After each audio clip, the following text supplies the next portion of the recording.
अब अध्याय 5 प्रारंभिक आकारों को समझना, उसके आगे हम चलते हैं। कल जो हम लोगों ने कुछ रेखाओं के बारे में जाना था और थोड़े से आगे बढ़े थे, मतलब लंबाइयाँ और इनके बारे में समझा था।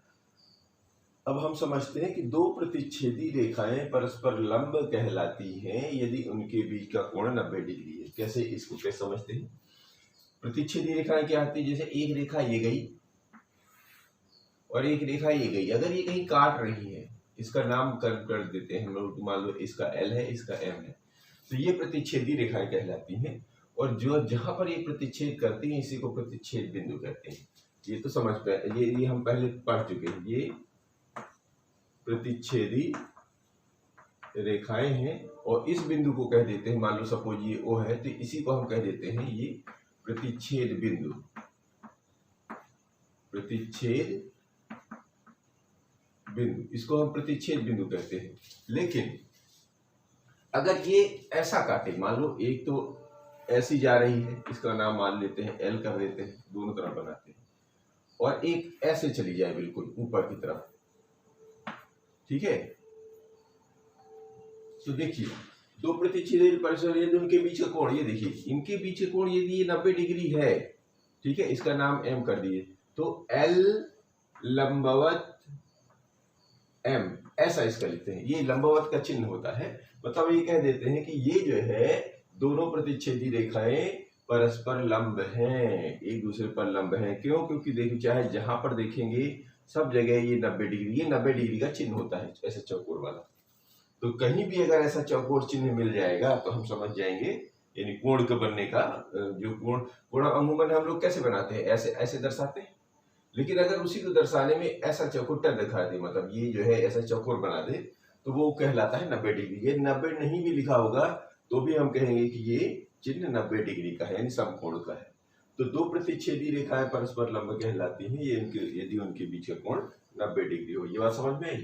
फिर कह रहे हैं कि एक रेखाखंड का लंब समद्विभाजक उस रेखाखंड पर लंब होता है और उसे दो बराबर भागों में विभाजित करता है। कैसे, ये जरा समझ लेते हैं। तो ये एक रेखाखंड, मान लीजिए एक रेखाखंड, कोई रेखाखंड का मतलब होता है बना बनाया टुकड़ा जिसकी लंबाई फिक्स हो जाए। ये मान लीजिए यहां से यहां तक ये AB रेखाखंड है, ठीक है। अब का लंब समद्विभाजक मतलब ऊपर से यदि कोई चीज लंब गिरे ऐसा, और इसको दो भागों में बांट दे, मान लीजिए यहाँ पर O आ गया और जितनी दूरी ये है, यानी OA और OB, यानी जितनी दूरी ये है उतनी दूरी ये हो जाए, ये लंब हो। लंब का मतलब हो गया कि एक तो ये 90 डिग्री, ये 90 डिग्री का चिन्ह हो जाता है ऐसा, ठीक है। ये भी 90 डिग्री का चिन्ह हो जाता है। तो इस रेखाखंड का लंब समद्विभाजक उस रेखाखंड पर लंब होता है, इसका मतलब होता है, ऐसा लिख देंगे कि ये AB है, इस पर कौन सा लंब है? O, और ये मान लीजिए OC, ऐसे लिख देते हैं। तो ऐसा पढ़ लेते हैं, ये OC लंब है। और दूसरी बात क्या है कंडीशन, ये OC जो है OA और OB, AB को दो बराबर भागों में बांटता है। AB को दो बराबर भागों में कैसे बांटेगा? OA बराबर OC दो बराबर भागों में विभाजित करता है। इस दो ये जो हमारे बिंदु है महत्वपूर्ण, इनका मतलब ये हुआ। अब हम समझते हैं त्रिभुज के बारे में थोड़ा सा।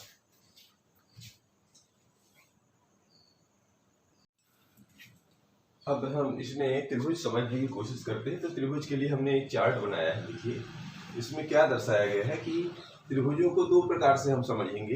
एक तो समझेंगे कि देखिए त्रिभुज कोई भी है, जैसे ये मान लीजिए त्रिभुज ही है, इसमें ध्यान दीजिए कि इसमें दो चीजें नजर आती हैं। एक तो भुजाएं नजर आती, इनको हम बोलते हैं भुजाएं, है ना, ये कहलाती है भुजाएं, और ये कहलाते हैं कोण। तो हम दो प्रकार से समझेंगे, या तो कोण, ये कहलाते हैं कोण। तो उसी प्रकार से हमको समझने के लिए दोनों प्रकार से समझना पड़ेगा, या तो हम भुजाओं के आधार पर समझेंगे या कोणों के आधार पर। तो शुरू करते हैं। जब हम भुजाओं, ये देखिए त्रिभुज हो गया, इसमें दो चीजें हैं, तो एक तो भुजाओं के आधार पर हो गया, एक कोणों के आधार पर। तो भुजाओं के आधार पर क्या होता देखते, तो भुजाओं के आधार पर हम इसे 3 भागों में बांटेंगे। ठीक इसी प्रकार जब कोणों के आधार पर बात करेंगे तब भी इनको 3 भागों में बांटेंगे।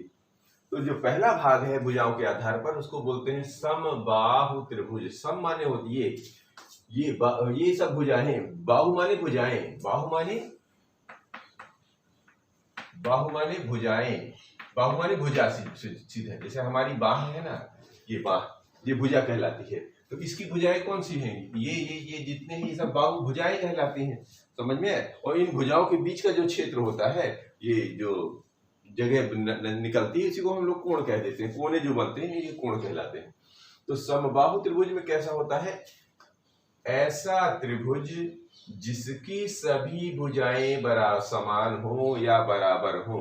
ये देखिए, ये ऐसा त्रिभुज बना है जिसकी सभी भुजाएं यानी ये सभी बराबर हो, यानी सभी समान हो, तो ऐसे त्रिभुज को हम समबाहु त्रिभुज कहेंगे। समबाहु त्रिभुज, ठीक है। और दूसरा त्रिभुज सम द्विबाहु, द्वि से समझ में आता है, द्वि माने दो और सम माने बराबर। तो सम द्विबाहु नाम से समझ में आ रहा है कि ऐसा त्रिभुज है जिसकी दो भुजाएं बराबर है। तो इसका लिखेंगे परिभाषा कि ऐसा त्रिभुज जिसकी दो भुजाएं समान हो। अब देखिए, इसमें एक त्रिभुज बना है जिसमें ये भुजाएं इसके समान है, लेकिन ये अलग टाइप की है। तो इस त्रिभुज की, जिस त्रिभुज की दो भुजाएं समान हो, ऐसे त्रिभुज को हम सम द्विबाहु त्रिभुज कहते हैं, ठीक है। अब तीसरा आता है विषम बाहु त्रिभुज। विषम से मतलब होता है जो सम ना हो, यानी सब अलग अलग टाइप के हों। तो देखिए, इसमें देखिए त्रिभुज में देखिए, ये और ये सब अलग अलग टाइप की दिख रही है। मतलब ये अलग टाइप की दिख रही है, मतलब लंबाई में ये देखिए, छोटी छोटी है, ये उससे बड़ी है, ये सबसे बड़ी है, यानी कोई तीनों भुजाएं आपस में एक जैसी नहीं है, सबकी लंबाइयां अलग अलग हैं। तो विषम बाहु त्रिभुज में देखेंगे कि ऐसा त्रिभुज जिसकी सभी भुजाएं असमान हो, मतलब सब अलग अलग लंबाई की हो, तो ऐसे त्रिभुज को हम बोलेंगे विषम बाहु त्रिभुज। तो ये भुजाओं के आधार पर तीन प्रकार के हमारे त्रिभुज हुए। ठीक इसी प्रकार आते हैं कोणों के आधार पर, यानी ये जो भीतर कोण बनते ये भी अलग अलग, जब ये भुजाएं इनको हम अलग अलग प्रकार से व्यवस्थित करेंगे तो अलग अलग प्रकार से त्रिभुज निर्माण होंगे। कैसे होंगे देखते हैं। तो जब एक आएगा ऐसा इस आकृति का, यानी इसको पहला जो हम कोणों के आधार पर जो निर्माण कर रहे हैं उसका नाम है समकोण त्रिभुज। सम माने होता है बराबर, कोण माने होता है 90 डिग्री का। समकोण को ही 90 डिग्री बोला जाता है। समकोण का नाम ही 90 डिग्री, यानी 90 डिग्री के कोण को ही हम समकोण त्रिभुज कहते हैं। तो इसकी परिभाषा में साफ साफ समझ में आ रहा है कि ऐसा त्रिभुज जिसका एक कोण 90 डिग्री हो, यानी समकोण हो। देखिए, एक कोना अगर समकोण हो जाए, जो हमारे पास सेट स्क्वायर होते हैं चांदा में, वो कंपास बॉक्स में, उसमें देखिए एक कोण जो है 90 डिग्री का रहता है, इसलिए वो दोनों जो सेट स्क्वायर होते हैं वो 90 डिग्री के, यानी कि समकोण त्रिभुज के होते हैं, ठीक है जी। तो ऐसा त्रिभुज जिसका एक कोण समकोण हो, यानी देखिए इसमें एक कोण सम, अब ये दोनों अलग अलग हो जाएंगे। तो जब ये समकोण 90 डिग्री का हो जाएगा तो ये दोनों अलग अलग होंगे। अब वो किस प्रकार का है, 30-60 में आ रहा है या किस में जा रहा है, वो बात की बात है, ठीक है, या 45-45 जा रहा है। तो ऐसा त्रिभुज जिसका एक कोण समकोण हो उसे समकोण त्रिभुज कहते हैं। दूसरा इसका बनता है न्यूनकोण त्रिभुज। तो ऐसा त्रिभुज जिसका प्रत्येक कोण न्यूनकोण, ये सारे कोण न्यून माने होता है 90 डिग्री से कम, यानी किसी को भी आप देखेंगे वो सारे के सारे 90 डिग्री से कम नजर आएंगे, यानी चाहे 2 डिग्री कम हो पर कम होगा ही होगा। यानी आप नाप के देख लें, सारे 90 से कम मिलेंगे, यानी इसके हर कोण, प्रत्येक कोण 90 डिग्री से कम होगा। तो ऐसे कोण को बोलेंगे, ऐसे त्रिभुज को बोलेंगे न्यून कोण त्रिभुज। एक तीसरा प्रकार भी बनेगा अधिक कोण त्रिभुज। अधिक कोण का मतलब होता है जिस त्रिभुज का एक कोण 90 डिग्री से बाहर चला जाए। 90 डिग्री से बाहर माने 90 डिग्री से बड़ा हो जाए। तो ठीक है, इसी को इस तरह लिखेंगे कि ऐसा त्रिभुज जिसका एक कोण अधिक कोण हो। अधिक कोण का मतलब हो गया जिसका एक कोण 90 डिग्री से ज्यादा हो जाए और बाकी दो कोण चाहे, तो फिर 90 डिग्री से हो जाएगा तो दो 90 से छोटे हो जाएंगे। तो ऐसे कोण त्रिभुज को अधिक कोण त्रिभुज कहते हैं। तो परिभाषा क्या बनी, ऐसा त्रिभुज जिसका एक कोण अधिक हो। एक कोण अधिक कोण हो, यानी जिसका अधिक कोण, देखिए ये वाला कोण अधिक कोण है, इसके सारे न्यून है, इसमें एक नसम है, तो ये जो अधिक कोण हो गया तो ये दोनों उससे छोटे छोटे जाएंगे, है ना। तो ऐसे त्रिभुज को, इस प्रकार के त्रिभुज को हम अधिक कोण त्रिभुज कहते हैं। तो ये रहा हमारा त्रिभुज, ठीक है।